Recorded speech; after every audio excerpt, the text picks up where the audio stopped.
Hello guys, welcome back. In this step-by-step video, I will show you how to remove email on Facebook. The steps are so simple to follow on Android device as well as on iOS device. First of all, go and open your Facebook app. So after you open your Facebook app, as you can see now, it will take you to this option like this. All you have to do now, tap on this menu at the top right side. After you open this menu, now scroll to down and tap on this section, settings and privacy, and go to this settings. So under this settings now, all you have to do now, tap on this personal details option. Under this personal details, all you have to do now, scroll to down and tap on this personal details again. So in this section now, tap on this contact info.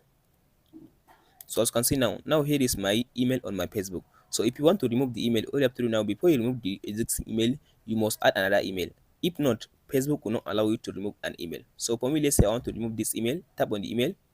So tap on this delete button. So by tapping on this delete button now, I can be able now to delete this email if I'm lucky. But sometimes Facebook used to ask you to add another email before you remove the existing email. So tap on this delete button so you can remove your email on Facebook.